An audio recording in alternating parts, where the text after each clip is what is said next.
Hi ಎಲ್ಲರಿಗೂ ನಮಸ್ತೆ. ನಾನು ನಿಮ್ಮ ಆಶಾ ಚಂದ್ರಭಟ್. ಆಶಾ ಸ್ನಳ ಪಾಕಕ್ಕೆ ನಿಮಗೆಲ್ಲರಿಗೂ ಸ್ವಾಗತ. ಇವತ್ತು ನಾವು ಎಳೆಯ ಒಂದು ಕದಳಿ ಬಾಳೆಕಾಯಿಯ ಹುಳಿಮೆಣಸಿನ ಕೊದಿಲು ಅಥವಾ ಪುಳಿಮುಂಚಿ ಹೇಗೆ ಮಾಡೋದು ಅಂತ ಹೇಳಿಕೊಡ್ತಾ ಇದ್ದೇವೆ. ಇದಕ್ಕೆ ತುಂಬ ಮಸಾಲೆ ಏನು ಹಾಕಲಿಕ್ಕಿಲ್ಲ. ಹೇಗೆ ಮಾಡೋದು ಅಂತೇಳಿ ಒಮ್ಮೆ ನೋಡುವ. ಎಳೆಯದೊಂದು ಕದಳಿ ಬಾಳೆಗೊನೆ ಉಂಟು, ಬಾಳೆ ಬಿದ್ದದ್ದು. ಇದನ್ನೊಂದು ಇವತ್ತು ಹುಳಿಮೆಣಸಿನ ಸಾಂಬಾರು ಮಾಡುವ. ಅದರಿಂದ ಒಂದು 10-15 ಬಾಳೆಕಾಯಿ ತಗೊಂಡಿದ್ದೇನೆ. ಈಗ ಇದನ್ನು ತೆಳ್ಳಗೆ ಸಿಪ್ಪೆ ತೆಗೆದು ಕಟ್ ಮಾಡಿಕೊಳ್ಳುವ. ಬಾಳೆಕಾಯನ್ನು ಹೀಗೆ ತುದಿ ಕಟ್ ಮಾಡಿಕೊಳ್ಬೇಕು. ಆಮೇಲೆ ಹೀಗೆ ಹೇಳಿದ್ರೆ ಬರ್ತದೆ ಇದು ನೋಡಿ.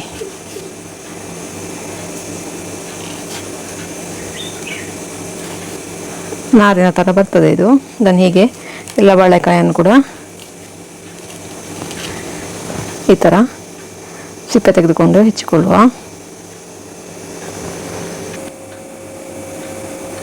ಎಲ್ಲವನ್ನು ಕೂಡ ಈಗ ಸಿಪ್ಪೆ ತೆಗೆದಿಟ್ಕೊಂಡು ಆಯಿತು. ಇನ್ನು ಇದನ್ನು ಚೆನ್ನಾಗಿ ತೊಳೆದು ಆಮೇಲೆ ನಮಗೆ ಬೇಕಾದ ಶೇಪಿಗೆ ಹೆಚ್ಚಿಕೊಳ್ಳುವ.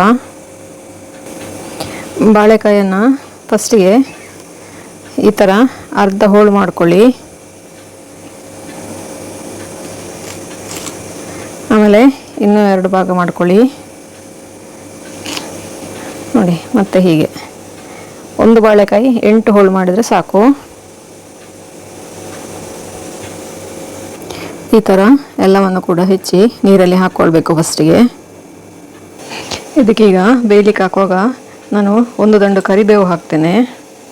ರುಚಿಗೆ ಬೇಕಾದಷ್ಟು ಉಪ್ಪು,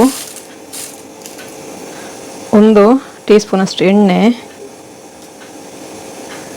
ಹಾಗೆ ಬೇಯಲಿಕ್ಕೆ ಎಷ್ಟು ನೀರು ಬೇಕು ಅಷ್ಟು ನೀರು, 1 ಅರ್ಧ ಟೀ ಸ್ಪೂನಷ್ಟು ಮೆಣಸಿನ ಹುಡಿ, ಚಿಟಿಕೆಯಷ್ಟು ಅರಿಶಿನ. ಇದು ಚೆನ್ನಾಗಿ ಬೇಯುವವರೆಗೆ ಬೇಯಲಿಕ್ಕೆ ಬಿಡುವ. ಹಾಗೆಯೇ ಮಿಕ್ಸಿ ಜಾರಿಗೆ 1 ಕಪ್ ಕಾಯಿ, ನಿಮ್ಮ ಖಾರಕ್ಕೆ ಬೇಕಾದಷ್ಟು ಮೆಣಸು, ನಾನಿಲ್ಲಿ 5-6 ಮೆಣಸು ಹಾಕ್ತಾಯಿದ್ದೇನೆ. ಹುಣಸೆ ಹಣ್ಣು 1-2-3 ಬೀಜದಷ್ಟು ಹಾಕ್ತಾಯಿದ್ದೇನೆ. 2 ಅರ್ಧ ಎಸಳು ಈರುಳ್ಳಿ, 2 ಎಸಳು ಬೆಳ್ಳುಳ್ಳಿ. ಇದಿಷ್ಟನ್ನು ಈಗ ನುಣ್ಣಗೆ ರುಬ್ಬಿಕೊಳ್ಳುವ. ಫಸ್ಟಿಗೆ ನಾನು ನೀರು ಹಾಕದೇನೆ ಪೇಸ್ಟ್ ಮಾಡಿಕೊಳ್ತೇನೆ, ಆಮೇಲೆ ನೀರು ಸೇರಿಸ್ಕೊಳ್ಳುವ. ಮೊದಲಿಗೆ ನೋಡಿ ಈ ಥರ ತರಿ ಹುಡಿ ಮಾಡಿಕೊಂಡಿದ್ದೇನೆ. ನಾನು ತೆಂಗಿನಕಾಯಿ ಚೂರುಗಳನ್ನು ಹಾಕಿದ ಕಾರಣ ಈ ಥರ ಮಾಡ್ಕೊಂಡಿದ್ದೇನೆ. ನೀವು ಕಾಯಿ ತುರಿಯೇ ಹಾಕಿದರೆ ಈ ಥರ ಮಾಡಿಕೊಳ್ಳೋ ಅವಶ್ಯಕತೆ ಇಲ್ಲ. ಇದಕ್ಕೀಗ ರುಬ್ಲಿಕ್ಕೆ ಎಷ್ಟು ನೀರು ಬೇಕು ಅಷ್ಟು ನೀರು ಸೇರಿಸ್ಕೊಳ್ಳುವ. ಈರುಳ್ಳಿ ಬೆಳ್ಳುಳ್ಳಿ ಹಾಕ್ಲಿಕ್ಕೆ ಇಷ್ಟ ಇಲ್ಲದವರು ಅದನ್ನು ಸ್ಕಿಪ್ ಮಾಡ್ಕೊಳ್ಬೋದು, ಹಾಗೆಯೇ ಕೂಡ ರುಬ್ಬಿಕೊಳ್ಬೋದು. ಇದೀಗ ಚೆನ್ನಾಗಿ ಬೆಂದಿದೆ.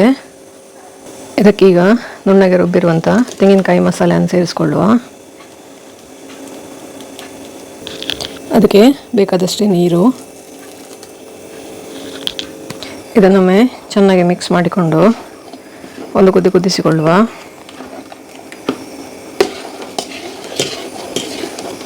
ತುಂಬ ತೆಳ್ಳಗೆ ಮಾಡಬೇಕು ಅಂತಿಲ್ಲ. ಇದನ್ನು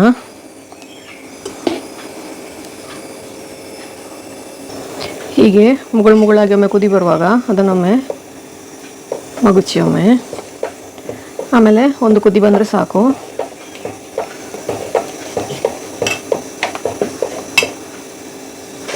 ಇದೀಗ ಚೆನ್ನಾಗಿ ಕುದೀತು. ಇದಕ್ಕೆ ಒಂದು ಒಗ್ಗರಣೆ ಮಾಡಿಕೊಳ್ಳುವ. ಮೊದಲಿಗೆ 1 ಟೇಬಲ್ ಸ್ಪೂನಷ್ಟು ಎಣ್ಣೆ ಹಾಕ್ತಾಯಿದ್ದೇನೆ, 1 ಟೀ ಸ್ಪೂನಷ್ಟು ಸಾಸಿವೆ, 1 ಬ್ಯಾಡಗಿ ಮೆಣಸು, 1 ದಂಡಷ್ಟು ಕರಿಬೇವು, ಹಾಗೂ 10 ಬೆಳ್ಳುಳ್ಳಿ. ಸಾಸಿವೆ ನೋಡಿ ಸಿಡಿಲಿಕ್ಕೆ ಶುರುವಾಯಿತು. ಈಗ ಸಾಂಬಾರಿಗೆ ಹಾಕ್ತಾಯಿದ್ದೇನೆ. ಒಗ್ಗರಣೆ ಹಾಕಿ ಅದನ್ನು ಮುಚ್ಚಿಟ್ಟು ಬಿಡುವ. ಹಾಗೆ ನಮ್ಮ ಪುಳಿಮುಂಚಿ ರೆಡಿ ಆಯಿತು. ನೀವು ಕೂಡ ಒಮ್ಮೆ ಟ್ರೈ ಮಾಡಿ ನೋಡಿ, ಹೇಗಾಯಿತು ಅಂತ ನಮಗೆ ಕಮೆಂಟ್ ಮೂಲಕ ತಿಳಿಸಿ. ಒಂದು ಲೈಕ್ ಕೊಟ್ಟು ಶೇರ್ ಮಾಡಿ. ನೀವಿನ್ನೂ ಸಬ್ಸ್ಕ್ರೈಬ್ ಮಾಡ್ಕೊಳ್ಳಿಲ್ಲ ಅಂದರೆ ಸಬ್ಸ್ಕ್ರೈಬ್ ಮಾಡಿಕೊಂಡು ಪಕ್ಕದಲ್ಲೇ ಇರುವ ಬೆಲ್ ಐಕಾನ್ ಒತ್ತಿಕೊಳ್ಳಿ. ನಾಳೆ ಇನ್ನೊಂದು ಹೊಸ ವಿಡಿಯೋದೊಂದಿಗೆ ಮತ್ತೆ ಪುನಃ ಭೇಟಿಯಾಗ್ತೇವೆ. ಧನ್ಯವಾದಗಳು.